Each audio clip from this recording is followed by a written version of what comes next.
Olá, meu nome é Jamile Reis, eu sou enfermeira, professora e amo muito tudo que eu faço. E hoje eu vim aqui para dar continuidade à nossa aula de saúde mental. Então hoje a gente vai falar sobre a história da saúde mental, né? Lembrando aí que na semana passada tivemos a atividade relacionada ao manicômio de Barbacena, então hoje a gente vai falar sobre um pouco da história da saúde mental. Então vamos lá para a nossa aula, cola aqui comigo, tá? Que está muito interessante. Vamos lá. Quando se fala, de saúde mental, a gente tem a definição aí, de saúde mental pela OMS, que significa doença mental, desvio do estado normal, falha, do indivíduo em comportar-se de acordo com as expectativas de uma sociedade, adoecimento psíquico e transtornos mentais. Então é muito interessante ver essa definição da OMS, porque a gente começa a entender aí, o porquê que muitas pessoas, quando a gente trata um pouco aí da história da saúde mental, tem suas definições, digamos assim, errôneas sobre o que é o problema aí de saúde mental, né? E aí, segundo a enfermagem e saúde mental, justamente diz que é o controle das infestações clínicas e o resgate deste indivíduo ao convívio social através de uma assistência de enfermagem adequada, humanizada, qualificada e, sobretudo, eficaz. Por este motivo, de acordo com essa determinação justamente da OMS, conjunção da enfermagem e saúde mental, a gente tem hoje os novos planos de assistência à saúde mental. Ou seja, antigamente a gente tinha manicômios, assim como tínhamos aí o de Barbacena, que de certa forma tratavam os indivíduos fora do comum, do que deveria ser no convívio social. E retira, exclui esse indivíduo do convívio social e começa a ter esses maus tratos.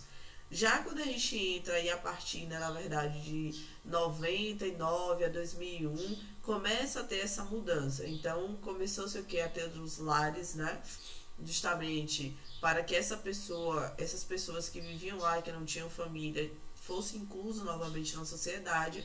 E hoje não temos mais esse tipo de tratamento. Então, hoje a gente tem os CAPs e a gente vai falar mais sobre isso à frente. E aí, pessoal, no histórico, da antiguidade clássica, o conceito da doença mental estava ligado às explicações mágico-religiosas que atribuíam a força sobrenatural à origem dos transtornos mentais. Assim, a loucura era aceita como castigo dos deuses, Então, na verdade, antigamente uma pessoa que tinha um transtorno mental era como se ela tivesse sido amaldiçoada. E aí o tratamento para isso, gente, não era nada bom, Então o tratamento era justamente espancamentos, privações de alimentos, tortura generalizada, e indiscriminada, e aprisionamento dos doentes para que estes, se livrassem dessa possessão. Então eles acreditavam que era uma possessão. Muitas pessoas até eram queimadas como se fosse, na antiguidade, quem era considerado bruxo ou coisa assim, eram queimados em praça pública. Então muitas vezes, a depender do grau da doença, justamente eles eram levados a esse tipo de situação. Então, ver o que a gente viu e que a gente ficou chocado e alarmado lá no manicômio de Barbacena, eles não estavam, de certa forma, fugindo do que era lá, do que trouxe a história sobre tratamento com essas pessoas, E aí, na Grécia Antiga, começa o interesse em saber sobre as causas dos distúrbios mentais. Neste novo pensamento, a doença era causada pelo desequilíbrio interno. Então, na Grécia Antiga, eles tinham esse entendimento, tá? Então, por algum motivo, de algum desequilíbrio interno, por alguma outra doença, muitas vezes acabava aí ocasionando, na crença deles. É por isso que muitas pessoas até hoje têm aquela questão, da mulher que no pós-parto ela toma banho, lava o cabelo, ela pode chegar um momento, como eles dizem, de ficar louco. Então isso é uma crença popular que justamente veio aí da Grécia Antiga, porque através do desequilíbrio, ou seja, interno, a mulher passou por um processo frágil, de fragilidade, no parto. Então por este motivo ela pode chegar ao ponto de ter um distúrbio mental. Verdade que a mulher pode ter um distúrbio mental, no pós-parto, porém não é porque lavou o cabelo, é outras circunstâncias que vai levar essa mulher a essa depressão pós-parto, tá? A as curiosidades, né? Não tinha como deixar de falar das curiosidades. Então surge assim aí pela primeira vez a descrição da histeria, que curiosamente era atribuída ao deslocamento do útero, certo? O hístero, né? Por falta de atividades sexuais. No entanto, acreditava-se que movendo-se, né, pelo corpo, o útero poderia atingir o cérebro, causando dispneia, palpitações e até desmaios. Então, para aquelas mulheres que eram viúvas ou mulheres, né, que eram solteiras, mais velhas e que não tinham casado ainda e não tinham tido, né, a prática sexual, ou já tinha tido, mas ficou um longo prazo, um longo tempo aí sem a relação sexual, essas mulheres começavam a apresentar comportamentos e aí surgiu aí, né, justamente um comportamento, o nome, né, a definição de histeria por conta disso. E o que era recomendado, né, aí como terapêutica, era o casamento para viúvas e moças, além de banhos vaginais com ervas, né, para atrair o útero de volta ao seu local de origem. Então eles tinham essa crença que o útero ele podia se mover do corpo pela falta, né, da atividade sexual. Verdade, gente, que a falta de atividade sexual ela pode sim provocar, tá? Um certo descontentamento, um certo estresse, pode mudar ali o comportamento da pessoa, tá? Isso pode acontecer sim, porque a pessoa vai ter uma redução hormonal aí muito grande, né? Justamente por não ter a prática sexual. Mas dizer que o útero ele pode se mover e ir para o cérebro, isso é totalmente errado, tá? Isso era uma crença errônea, né? Então, só a nível de curiosidade. E aí, no século XVII, hospitais para, né, os excluídos socialmente, né, doentes mentais, criminosos, mendigos, inválidos, distúrbios mentais pelo âmbito médico e não mais uma questão sobrenatural. Então, na verdade, começa a surgir os hospitais, assim como surgiu de Barbacena, lá em 1903, tá? E aí eles começam a fazer essa exclusão. Você viu aí, né, que não tá falando somente de doentes mentais, criminosos, mendigos, inválidos, todas aquelas pessoas que a sociedade desejava excluir do seu meio, do seu convívio, eram colocados, né, encaminhados para estes locais.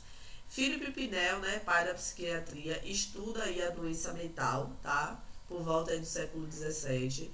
Teve, né, o mérito de libertar os doentes mentais das correntes. Então, muitos aí, né, viviam acorrentados, excluídos, espancados. E aí passa a ter esses hospitais justamente para colocar esses indivíduos para serem tratados. Verdade que essa crença, esse certo preconceito de excluir, de espancar, de maltratar o doente mental continua, mas agora continua de forma isolada, dentro de instituições, né? Como a gente viu aí. Criação aí, né, dos manicômios, que é a proposta, né, de hospital de tratamento humanitário, os asilos ou instituições hospitalares, né, que foram aí justamente substituídos pelos manicômios, que eram destinados somente aos doentes mentais, internações, né, do médico à observação dos doentes. Então, justamente nesta época, começou a se ter essa observação, tá, e começou a ter essa abertura desses hospitais. Mas a gente vai ver com o passar do tempo que, de fato, tá, eles começou a evidenciar que esse não era o melhor tratamento, tá? E não tem tanto tempo assim, não. Então, a função, né, da disciplinadora do manicômio e do médico deve ser exercida como um perfeito equilíbrio entre firmeza e gentileza, mas ainda a permanência demorada do médico em contato com doentes, né, melhora seu conhecimento sobre os sintomas e sobre a evolução da loucura, né, afirmava Pinel. Pinel ele era um estudioso, né, ele buscou conhecimento na área da saúde mental. Porém, pessoal, né, a gente sempre fala, no anterior é uma coisa e na prática muitas vezes acontece outra. Então, teoricamente, né, eram para serem tratados de uma forma firme, porém com gentileza, e não devia ter maus tratos, mas a gente sabe que não acontece bem dessa forma, né? E aí, pessoal, tá? Eu sei que meu computador tá dando umas falhazinhas aqui, mas vamos continuar nossa aula, né? E aí surge, né, a psiquiatria, né? Assim é possível notar que a saúde mental se caracteriza pela forma como a sociedade de determinada época julga ou reage ao comportamentos considerados apropriados ou adequados, baseando-se em normas culturais, regras e conceitos próprios. Olha só, para finalizar essa aula, eu gostaria de falar para vocês o seguinte: hoje em dia, tá, desde 2001, veio se moldando aí a saúde mental em nosso convívio, né, em nosso país principalmente. Porém, pessoal, o que acontece? Se vocês me perguntarem, para você acredita que muitas mudanças ainda terão que ocorrer? Eu digo para vocês que sim, muitas mudanças ainda terão que ocorrer. Por quê?